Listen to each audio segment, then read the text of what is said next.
Assalamualaikum warahmatullahi wabarakatuh. Halo anak-anak, kembali lagi belajar bersama Bu Weni. Sebelum belajar, biasakan doa dulu agar bermanfaat. Pembelajaran berikutnya tema 6 subtema 1, pembelajaran 3 hingga pembelajaran 4. Tujuan pembelajaran hari ini, pertama, dapat meringkas teks penjelasan secara benar. 2. Dapat mengidentifikasi interaksi manusia dengan lingkungan dan pengaruhnya secara benar. 3. Dapat menjelaskan makna hak sebagai siswa dan warga negara secara benar. 4. Dapat menjelaskan teks non-fiksi secara tepat dan jelas. 5. Dapat menjelaskan makna kewajiban secara percaya diri. Perhatikan gambar ini. Ada sebuah buku, gambar matahari, dan Indonesia. Makna gambar ini bahwa buku adalah media cetak yang menjadi sumber informasi. Matahari adalah sumber energi untuk bumi. Kemarin kita telah belajar energi panas, dan hari ini kita akan mempelajari materi tentang lingkungan alam. Berikutnya, untuk memenuhi kebutuhan hidup, bahwa manusia harus berhubungan dengan lingkungan. Dalam hubungan dengan lingkungan, ada sebuah peristiwa yang saling mempengaruhi satu dengan yang lain. Contoh halnya adalah matahari sebagai sumber kehidupan yang memungkinkan lingkungan manusia berjalan dengan sebagaimana mestinya. Lingkungan manusia terdiri atas lingkungan alam dan juga lingkungan masyarakat. Lingkungan masyarakat seperti tempat kita tinggal yang dipengaruhi oleh kehidupan ekonomi, sosial, dan budaya.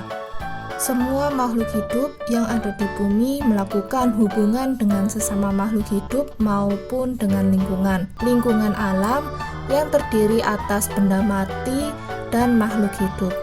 Lingkungan alam adalah sumber penghidupan bagi makhluk hidup, karena alam menyediakan semua kebutuhan makhluk hidup. Benda mati dan makhluk hidup saling mempengaruhi antara satu dengan yang lain, bahkan antar keduanya saling berkaitan.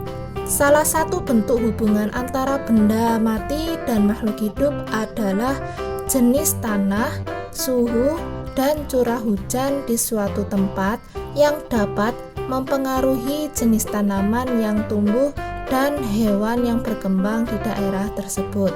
Makhluk hidup juga dapat mempengaruhi benda mati. Contohnya, daerah yang banyak tumbuhannya akan menyebabkan daerah tersebut menjadi lebih sejuk. Daerah yang masih banyak tumbuhannya cenderung memiliki air tanah yang baik dan berlimpah. Hal ini terjadi karena tanaman membantu tanah untuk menahan air dan menyimpan di dalam tanah dengan baik. Lalu, bagaimana dengan manusia dan lingkungan? Hubungan antara manusia dan lingkungan alam, contohnya 1.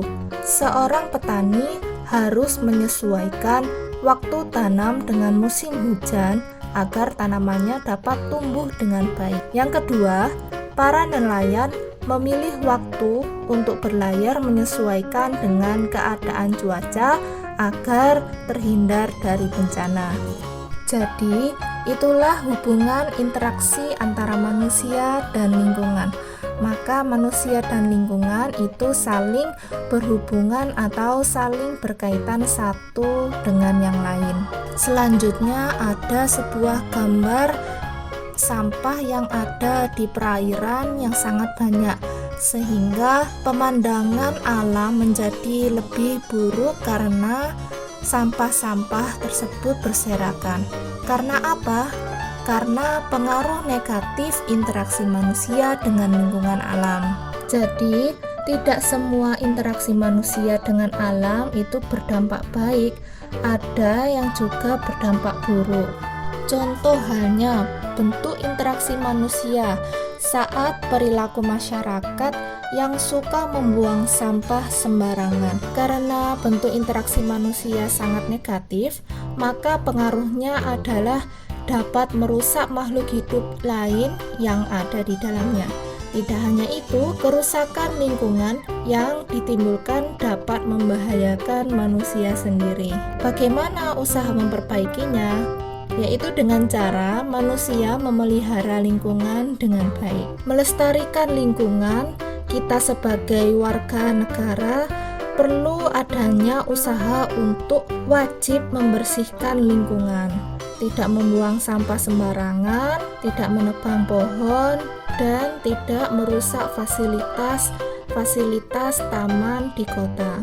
Selain kewajiban, kita juga memiliki hak yang harus kita terima. Menurut peraturan pemerintah nomor 28 tahun 1990 tentang hak sebagai siswa adalah 1. Mendapatkan perlakuan sesuai dengan bakat, minat, dan kemampuan. Yang kedua, memperoleh pendidikan agama sesuai agama yang dianutnya. Ketiga, mengikuti program pendidikan yang bersangkutan atas dasar pendidikan berkelanjutan, baik untuk mengembangkan kemampuan diri maupun untuk memperoleh pengakuan tingkat pendidikan tertentu yang telah dilakukan. Keempat, mendapatkan bantuan fasilitas belajar, beasiswa, atau bantuan lain sesuai dengan persyaratan yang berlaku.